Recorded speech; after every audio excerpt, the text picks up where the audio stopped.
Hello and welcome to the Last Edit podcast, a weekly film podcast with myself, Citizen Sleeve, and my incredible friend, Silver Hawkins. This is a weekly podcast where we change alternative films. We choose one each week and then we discuss it. This week is my choice, and I chose Danny Boyle's first major film, and that is 1994's Shallow Grave. It's an interesting story about how this one came about. So the script was being passed around different directors at the time by John Hodge and Andrew McDonald, who would later go on to work with Danny Boyle on many, many films. And they were trying to find this director to get attached, and Danny Boyle read it and said, this is kind of like a British Blood Simple. A bit too close to Blood Simple, so they worked on it and changed it a bit to make it a bit more unique. And that when they started casting, they managed to get Kerry Fox, who was quite big at the time, and that's one of the reasons they managed to land $1 million for budget, which for a film from film 4 at the time was a moderate budget, and they still went over budget then. So you've got Ewan McGregor in it and plays Alex. You've got Christopher Eccleston, who plays David. Kerry Fox plays Juliet, and they're the three central protagonists. Now, basically, they're just flatmates who are looking for a fourth flatmate to move in, and that's, in essence, where we start the story. It all goes a little bit weird after that. Left turns and right turns. The characters change. There's loads of funny moments. It's darkly comic at times, but it's a bit difficult to get into in terms of relatable characters. So you'd never seen this before. So what are your impressions of it? They were a bit mixed. It was a bit difficult to get a real handle on it, I thought. I think one of the main issues is, as you touched upon, it's kind of difficult to sort of connect with the characters and empathize with them because none of the main characters are particularly likable. In fact, they're all fairly unlikable. Some more than others, but by and large, like one of the characters starts off being maybe somewhat sympathetic, but then that changes as the movie goes on. But as a directorial debut, I'm really impressed with it. It's really confident. And it's especially in terms of its camera work. I don't appreciate all of it because some of it makes me a little with the switching camera makes me a little bit queasy. The twisty camera. The twisty camera at the bottom of the stairs, for instance. Yeah, it was one such moment. There are also a number of really good scene transitions that are handled in a really interesting way, I thought. Like there's a scene with a doll that falls, and then it cuts to a rock that falls into water. So there's a lot of really interesting stuff here in terms of just pure filmmaking, and the film isn't very long. It's only like 90 minutes, so it flies by fairly easily. So I liked it, but I had some minor issues with it along the way. Yeah, that's entirely fair enough. I mean, stylistically, it's a very interesting film because it's essentially Danny Boyle raw. This is the first major film he made, and it's establishing a lot of the techniques he would use later, a lot of visual motifs that run throughout the film. So let's get into the characters then, I guess, initially. So three main characters, as we mentioned. Ewan McGregor's first role in a film. He plays Alex, who is a journalist, and he's a bit of an idiot. He's bombastic, he's loud, he's in your face. He doesn't think about what he's doing before he does it. He doesn't think about what he's saying before he says it. And he's just rude, quite frankly. Then you've got Christopher Eccleston, who plays David. And David is a chartered accountant and is quite meek and quite kind of trodden down on of the three. He's the one who perhaps you have some sympathy for, at least at that period of the film. And then finally, central protagonist, we have Kerry Fox, who plays Juliet. Juliet's a doctor who is quite manipulative, quite cold at times, knows what she wants, is very driven, I would say. So the setup is really simple. These guys are playing around, inviting people over to their flat to see if they can get a new flatmate for their fourth room. It's quite opulent, ridiculous. It's like the TARDIS inside this place. I mean, seriously, you could fit four penthouses. It's basically a manor house, yeah. Yeah, exactly, and it's a flat. So they invite all these people over. They, in essence, take the piss out of them when they're interviewing them. There's a goth chick they interview. Yeah, they mock them, deride them, belittle them. Yeah. Yeah, exactly. No more so than Cameron, but that plot thread neatly ties itself up later on. Yeah. So, eventually, a guy called Hugo turns up, played by Keith Allen. Who looks like the spitting image of Jean Reno. He does, yeah. To me, anyway. Very odd. Dressed entirely in black as well, which is quite fun. Carrying a suitcase. So he knocks on the door, he sees Juliet for the first time, and Juliet invites him in, they talk about stuff, and he seemed very calm, quite mysterious, very well spoken. And there's this little audible motif that we hear throughout the film where she never wants to answer the phone in the flat because her annoying ex-boyfriend is constantly ringing, and every other flatmate is just picking it up saying, she's not here anymore, go away. So she sends him over to do this little favour, like a mini test almost, and he goes and does it, and then all good. So he then meets the other flatmates, and they have a meal together around the table, talking about all kinds of random stuff, and I think it's Juliet who asks, oh no, it's Alex, isn't it? Can you afford this place? And he just says, oh yeah, and holds up a stack of money, passes it over. So they're all quite content at this point. So we carry on with the film, they all go to their day jobs, and they start noticing that they haven't heard anything from Hugo's room. Not a thing. No sound of any kind. So being almost like teenagers, I guess, they boost Alex up to this little window above his door, and he can't see anyone in there, can't see anything. So Juliet notices that the key is still on the door on the other side, and they're like, okay, I know what we'll do. We'll break in. Why not? So Alex tries first with his poor attempt at a kick, and then David steps up, bigger obviously, and they manage to all kind of bustle in at once, and they burst in on essentially Hugo looking like he's overdosed on drugs or something, spread out naked across the bed, been dead for maybe half a day or something like that, or more. So they start scrabbling around the room. David's really shocked. He's never seen a dead body before. He's quite put back by it. Doesn't quite know what to do. Juliet isn't as shocked, but is still like, whoa, what's happened here? Alex, on the other hand, being a journalist, is just checking every drawer and every hole he can find in the room, every nook and cranny, till he comes across a suitcase. Opens that suitcase. Before that, he also finds drugs and a bit of money. Drugs and a bit of money, in the drawer. In the drawer. And then he finds the one of the central kind of devices in the film, and that is the suitcase full of money. And then they just kind of... It's weird. They're trying to decide what to do. They know what the right thing to do is. Call the police, have them come over, find out what's gone on, have the situation go away. But at the back of their minds, especially Alex, he's just like, well, we can get rid of this body. We get to keep all this money. And there's that really cool scene in the kitchen where they're all sat down and David's saying, I'm going to call the police. And Alex is just like, okay, David, go and call the police. It's the right thing to do. You tell them that you have a giant suitcase full of money here and you don't want it.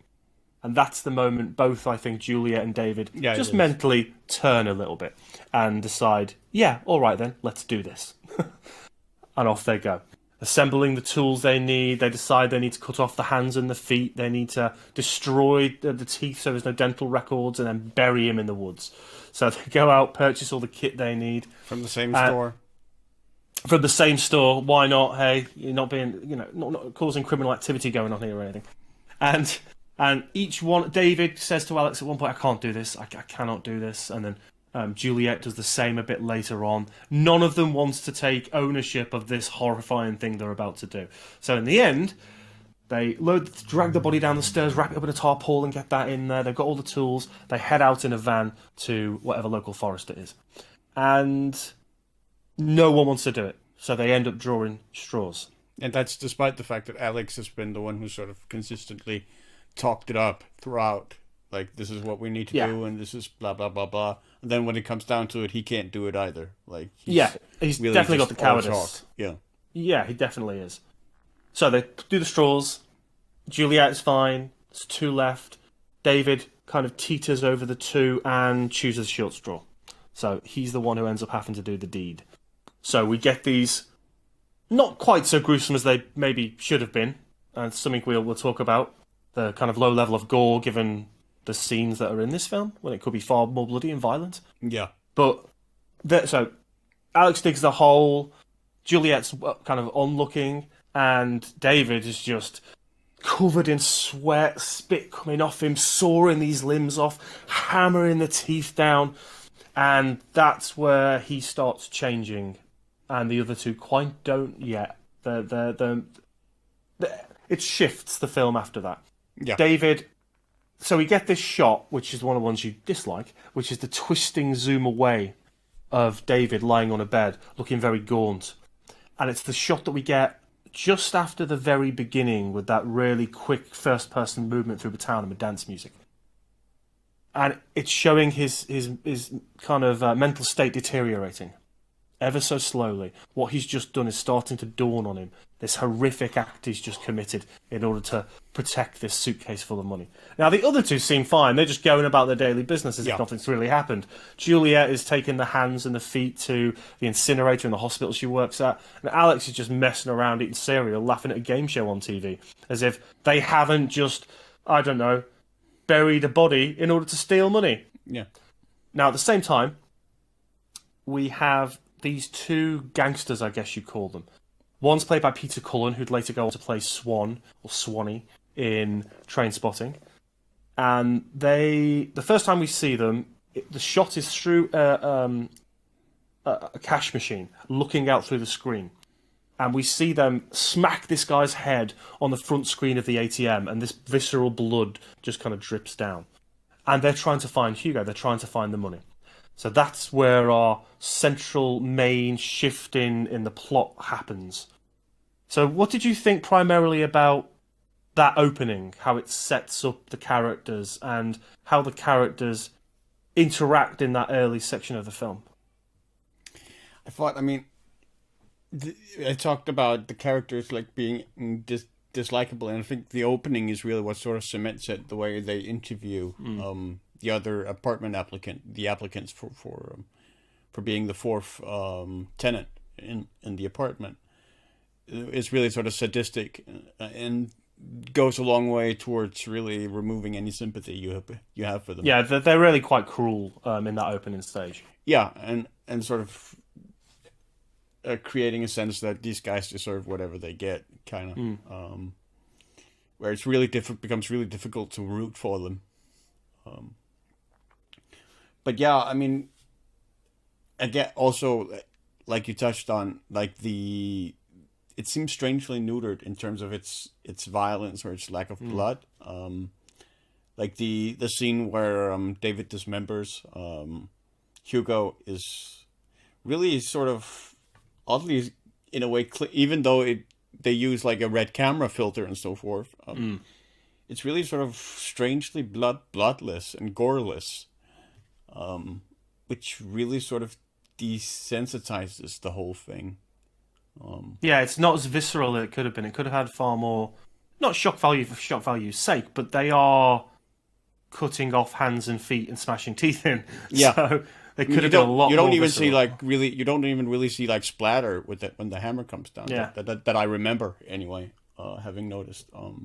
I can't even see that being a budgetary thing because there are very cheap ways, obviously, of practical effects where you could get that kind of thing. So, and it's an 18 anyway, so it's not like they were trying to pander for a 15 rating in the UK, which again is a bit odd. So yeah, that's one thing I think that could have been a bit more dynamic, a bit more in your face. And it's not really like a question of wanting like gore and viscera. It's just a question of if you're gonna have this kind of violence and make this kind of violence like a main theme of your film, then you need to be honest about the consequences of that violence and what that violence really means and what it means when it's inflicted on a human body.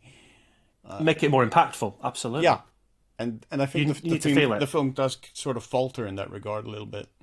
Yeah, it does. It definitely does. So now we've got this situation where these two gangsters are showing up at various people's places and they are interrogating them, trying to find information to find out where the money has gone and where Hugo's gone. So they turn up at this other place, and again we have that visual motif of the shot through the bath, looking through the water, as one of these gangsters is essentially drowning another guy. And a bit further on, there's a bit in a fridge where they've got this guy inside a fridge freezer, chest freezer, and they put cement bags on top. And we get that shot looking up through the freezer's door from the perspective of the victim. Yeah. And through all these interrogations, they eventually find out where the money is supposed to be, where Hugo has been. Now, concurrently, as that's happening, the three flatmates are all going off in different tangents. So they're at this party at one point. Alex is, of course, being obnoxious as he is all the time throughout the film, and they're having a laugh and they're having a joke. And one of this older gent comes over and he wants to dance with Juliet. I assume they know each other from work or stuff. I mean, my sense was that was the guy who had been calling her. Had been calling. Her ex-boyfriend, yeah, or whatever. The ex-boyfriend. Whoever it was, yeah. And for the first time, we see David's character come out of his shell a bit. Maybe just because of what he's committed now, he's got more confidence, which is horrifying. But he basically says, "Back off. She's my girlfriend. You'll ask permission in writing before you can even bother approaching her, let alone dance." And Juliet's like, "Wow, okay, you're the man now." You're assertive, yeah. Oh yeah. And then Alex just has to be an idiot, and he sees Cameron, who's one of the interviewees for the flat at the start of the film, and calls him over, and they mock him for a minute and say they didn't want to see him. And then Alex gets up and goes to the toilet, and upon opening the cubicle, there's Cameron, and he knocks him spark out and breaks his nose. Serves you right, Alex. So a bit later on, they're back in the flat. Juliet's with Alex. Alex is kind of moaning about his nose being broken and crap everything is. And Juliet just says, "Right, let's spend some money." So off they go. They buy all kinds of crap. Video cameras, RC cars. Alex is dressed up in all kinds of crazy, like 70s, 80s almost, female rock star clothing. Dolled up with makeup, yeah. Yeah, they're drunk as hell. They've been messing about recording each other, and we get the footage from the camcorder. And just as they're really getting into being ridiculously, stupidly drunk and messing around with all this new stuff, David walks in. And he can't believe what he's seeing. They've just buried a body to steal money, and they bought all this stuff, which is a trail. You don't just go out and buy all this. There's a bit in Goodfellas, if you remember, when they've just performed the greatest heist there's ever been in America. Heist. Yeah, and they're all people keep walking in with their fur coats and these cars, and Jimmy is like, "Are you kidding me? We're supposed to be keeping a low profile. What are you doing?" So David is kind of in that mold, I would suggest. Yeah, yes. So he's really annoyed, and he picks up on the camcorder. How much did this cost? How much did this cost? And Alex is just being a fool again. He's constantly saying, "I don't know, David. I don't know, David. I don't know, David," because he's drunk. And eventually blurts out £500. £500. You paid £500 for this. We don't know how much this cost yet. We don't know how much this cost us. Lo and behold, that does not really affect them later on. A lot of other things do, though. Well, it does kind of when the police are interviewing Alex. It does sort of come into effect. Oh, yeah, in his interview, yeah, because he looks nervous anyway, doesn't he? Yeah, David's interview is a bit different with the police later on. So we should say that there's basically a burglary downstairs that happens a little bit after that. And David pops down just over the stairs to see what's going on and sees that people have ransacked the flat below him. And it's probably, he doesn't know this obviously, but it's probably the two people who have been going around interrogating people for information. So the police knock on my door, just routinely, just to find out if he knew anything about what happened down below in the lower flat. And he just is a bit weird. And the detective is clearly clicking that something isn't quite right because he keeps saying the same thing. So he's asked, "Okay, so there's 4 people who live in this flat then?" David says, No, there's 3. There's definitely 3. "Oh, okay, are you sure?" "No, there's 3. And I think that's one of the telltale signs of detective. Yeah, and he keeps asking, like, "Who told you there was 4? Who told you? Yeah, who told you that? Who told you that?" And that insistence is really weird. And then later on, we get the interview with Alex, who is just ridiculously nervous. Telltale signs everywhere he's lying. So yeah, it doesn't help him that he's wearing the expensive watch that he bought. Shifty as he seems, and then they ask him, "Is that a real one?" No. That's a fake. Yeah. God, this is a fake. Quick spot on the lie, not very good at all. Yeah. And that's when things start getting a bit darker and a bit crazier. If they weren't kind of dark enough from the opening killing, as it were. So the two henchmen, the 2 gangsters, whatever you want to call them, They're quite mysterious. We don't really know who they're working for, but they eventually find the flat and break in the door. They grab Alex, put a plastic bag over his head, take a crowbar to each of his shins, so he's down. He's squealing like a pig almost. Juliet has got a bag over her head, and by this time, David has already drilled holes. He's barricaded himself in the attic. Yeah, he's basically moved it up into the attic to protect the money, which is hidden in a water tanker. Yeah, he sealed the money in the suitcase in like a plastic bag with duct tape, and then put it into like a water tank. Yeah, which there's no real purpose for. Yeah, I mean, I didn't understand that. I mean, it's not like the water hides it extra much or anything. It's just that was weird. Yeah, it was weird. Maybe it just looked viscerally cool because they got that shot again. Yeah, looking up like, from the possibly similar to when the guy got drowned. Yeah, exactly. So maybe just he kind of thought that might look cool. Maybe. So David could just be a purely stylistic choice. Yeah, stylistic choice to keep that motif going. So David's been living in a loft for a while. The other two are a bit freaked out by it, especially Alex. But yeah, he's drilled holes through the ceiling to almost every room, to every room in the flat, so he can see exactly what they're doing and where they are. He's becoming more and more paranoid. But when he sees all this happen and he hears it, he very slyly, because he's put a Yale lock on the loft door now, puts the key in, just leaves it hanging, and Alex screams out, "It's in the loft! It's in the loft!" So one of the henchmen goes up. Everything's blacked out. Moves slowly, and bang! David comes down with a hammer, and you hear the thud on the ceiling. So the other guy looks up. He's like, "Okay, what's going on?" So he goes up the ladder. Same outcome. And then one of the kind of the best bits in the film, just because of the way it's constructed, just the way he opens the loft door, and you see these two bodies drop to the ground of the flat. Yeah, and Alex is looking on, just going, "What is going on?" So David now has gone full tilt. Then they have to deal with the bodies. So he unties Alex, he unties Juliet, and he's done it before. So he basically drags them along. He's got all the stuff he needs. He goes to almost the same place.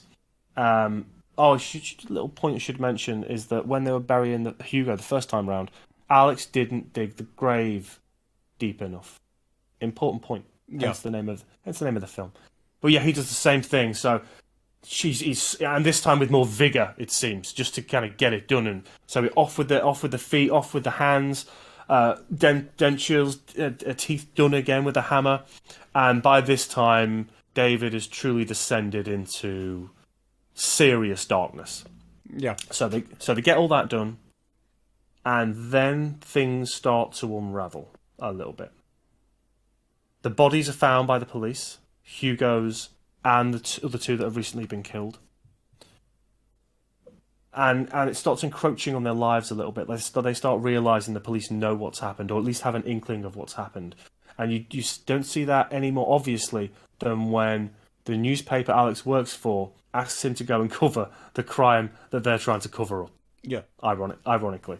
So he's sat in this police caravan, almost like a station area, where they're giving the press briefing for what's happened, what they've discovered, how far they're along in the investigation, and he's jittery. He can't stay, so he leaves before the end, and the detective that's already interviewed him notices and follows him out, and just sees Alex in his Mini screeching away.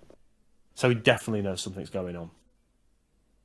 Then we start finding the pockets of mistrust between I think it really sort of starts when Alex comes home with like the newspaper.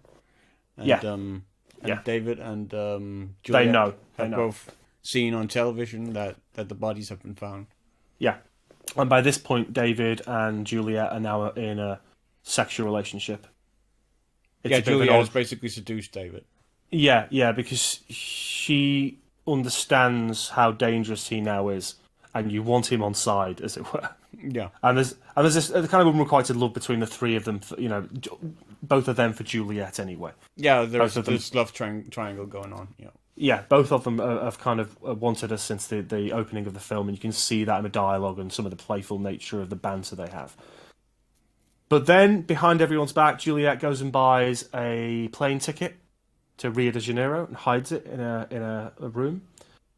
David has started preparing to leave with the money, and Alex is, well, he's basically trying to call the police at one point because he's been given a card by the detective, and he decides it's time to try and sort this out before it gets way more serious than it already is. Yeah, because there's a scene where where he and Juliet sort of try and grab the money from David. Or Juliet basically turns Alex against David and tries to convince him that no, we can take David out of the picture and grab the money for ourselves. Yeah. And so, but David catches them, and as Alex is up in the ceiling grabbing the money, which will be important for later, but it will be important for nonsensical reasons. Yeah. So when Alex then comes down, he's confronted by David and Juliet. And David has a drill, and he drills like a tiny. He basically just pierces the skin on Alex's forehead. Pure intimidation. Yeah. Yeah, and that's basically what drives Alex to try and contact the police at that point. Yeah, fearing for his life because this guy is now gone off the edge, gone off the deep end. So this all culminates in the scene. And because presumably by then he has somehow, we don't know how, but he's somehow taken the money and managed to hide it somewhere. It's impossible for us to know how because he's only ever been up on the attic. And when he made it down from the attic, he was immediately confronted by David. But he has magical powers that will come into effect later. Apparently so, yeah. Completely ridiculous. It's weird that... I understand why, because the payoff is the payoff, which we'll talk about in a sec. Yeah. But it's like, at least have some sense of him moving around the flat with it, or putting it in a different bag, or doing something, just to give us some kind of sense of what the hell was going on, rather than sorted. Yeah. It's like, come on now.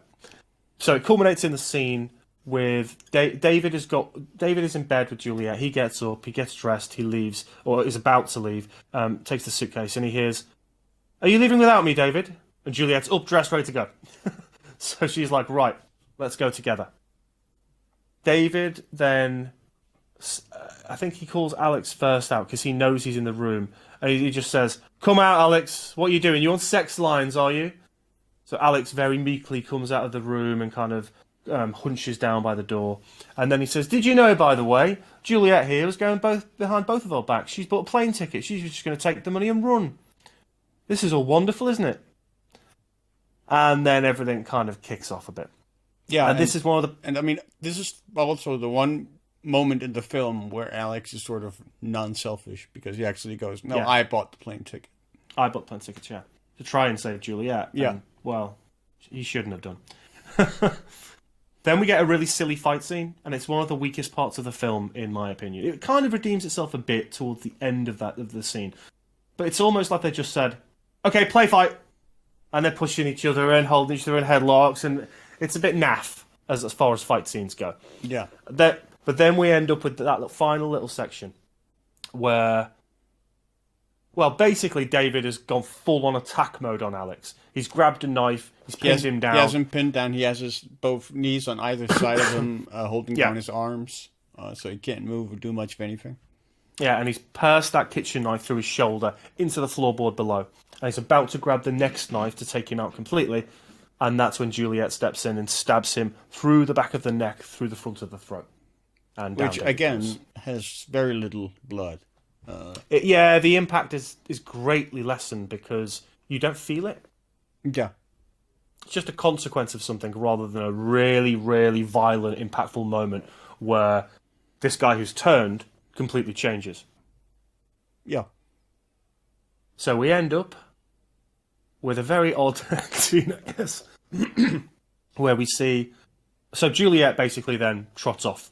She's like, "He's pinned to the ground, I can get out of here, I get the money, I've got the ticket, off we go." And then she gets to the airport, and she checks the bag with the money in. And apparently, Alex has been cutting up newspapers in his spare time to the exact length and size and depth of a money bundle, and wrapped them all up and left one £50 note on top. Yeah. Like, again, why would you bother? Just dump newspapers in it. I'm sure all that effort. It's just gonna feel like jumbled paper. Surely, actually, the weight would be off because it would all just sink to one corner. It's paper. Anyway, superfluous. Anyway, the final bit of the film is Alex still pinned to the ground. We're looking up at the room. The police are all over the room. And we see the inspectors from earlier. We see those. He even says, "Hi, Inspector." At this point, I don't also know why no one has gone over and taken the knife out yet, and like paramedics aren't there. He's just like, "Okay." But then we have that really nice shot, which is side onto Alex's face, and he's starting to smile now because he knows he's won. He's beaten the other two, and the camera just moves down under the floorboards, and lo and behold, the blood from a knife is dripping on... Very, very little blood, again. Very, very little blood. All the money that's been hidden under the floorboards, which is where Alex wanted to put it in the first place. So that, in a nutshell, is Shallow Grave. Now, the other thing I want to talk about is the set itself, the flat. We've already touched on the fact it's massive. Yeah. It might as well be a mansion or something. But they spent most of the most of the million budget on that flat. The primary colours that are used to quite overtly show isolation or greed or unease or red obviously flagging for impending danger or death or whatever, bloodshed. But it's nice how those shots are structured.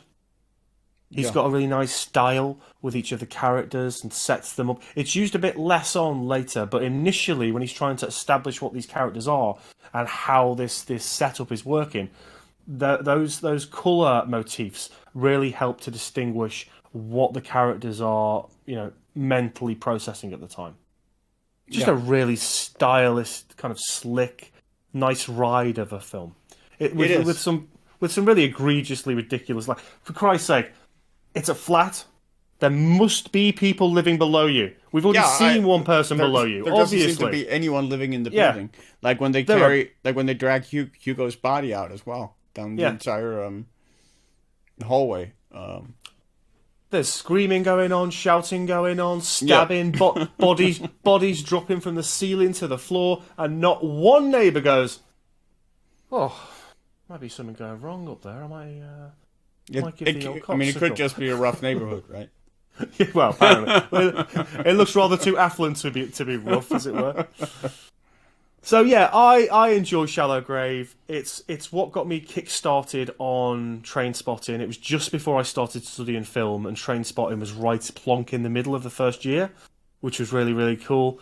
And I liked then how the Ewan McGregor, Danny Boyle relationship developed, at least until Life Less Ordinary, when they fell out after that when The Beach came about because he wasn't casting it, and for about 11 years apparently they didn't speak. It was an award show that got them talking again because Ewan McGregor had been asked to present an award to Danny Boyle, and Danny Boyle didn't know at the time. And so after that they started talking again, they gained their friendship back and all the rest of it, which is great. But yeah, it's British Blood Simple, it is. It's not as good. Blood Simple is a better film. Blood Simple is a wonderful debut, just as this is to some extent, but I think Blood Simple's better. But the performances in this film and the stylistic... The performances are good, yeah. Really, really good. Kerry Fox is great. Music too. Yeah, the music. A bit like Resident Evil, I find. Yeah, and very like reminiscent of Bernard Herrmann's score for Psycho with the Psycho, just the two notes that sort of do or that slightly discordant part every now and again, but it suits it beautifully. And there's different parts of that score that work effectively with different parts of the film and different tones, really, really nicely. But yeah, performances are great. Christopher Eccleston pulls off David brilliantly. This meek chartered accountant who comes into his own more or less. Yeah, comes into his own and ends up being this incredibly dark, badass. He's the one of them that sort of starts out being the somewhat sympathetic one because he's sort of the outcast, the loner, which is sort of easy to relate to, but he becomes increasingly less relatable as the movie goes on. Oh, absolutely. It's weird, isn't it? You end up with a tiny bit of sympathy at the beginning and then absolutely none at the end. Yeah. And of course, Alex is the one who comes out on top. And I think that certainly... Well, I mean, that's arguable. I don't know that there's any doubt that they're going to find the money. I mean, especially with the giant pool of blood there. You could have like an extra 5 minutes at the end where the detective just pulls the knife out and the floorboard just comes out anyway. That's it, done. I can absolutely see why Danny Boyle wanted Ewan McGregor to play Renton. because some of the core of that character is in Alex. Not all of it, just a bit of it. But he's got that exuberance about him that really suited the role. And Renton's very much like that for a huge portion of the film as well. So yeah, I really like it. And if you're a Danny Boyle fan, you've seen a lot of his later films, stuff like Slumdog Millionaire, go back, watch his first film. As you said, it's very breezy. It moves quickly. It's not a stodgy film. Everything is really dialogue based. There's no heavy exposition or anything like that. And cinematography-wise and stylistically, the way the camera is used for the most part is really interesting and really dynamic. Yeah, it is. I mean, in some ways, it is sort of an opposite to Miller's Crossing, which we talked about last week in terms of that. Very much so. Where it's a much easier watch than that film. And I mean, I feel good about recommending Shallow Grave. It's a fun watch. Like there are minor issues with it here and there, but it's fun. Yeah, a good watch for this week and something a bit different, I think. Like I said, I hadn't seen it for probably 15, 20 years, maybe? Yeah. Something like that. A long time. Right, well, we recommend it anyway. Get out there and give it a rent, give it a watch, see what you think of Danny Boyle's first major film.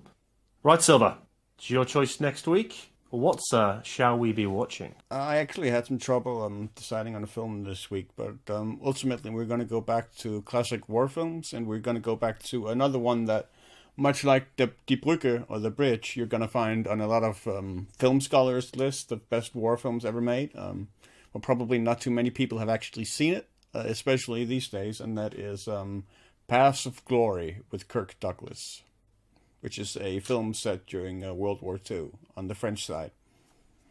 Another film I haven't seen for a very, very long time, so it'll be really interesting to watch. And a bit different, a bit more Hollywood-esque than perhaps we have touched on before in war terms. So that'll be an interesting watch. I mean, yes and no. I think it's a bit more talky than what you would normally sort of define as Hollywood-esque. it's more of a drama than it is typical Hollywood bombastic film. But it's got decent production values. Stuff. Absolutely. Yeah, really good. Okay, guys, thank you so much. Join us next week for the last edit.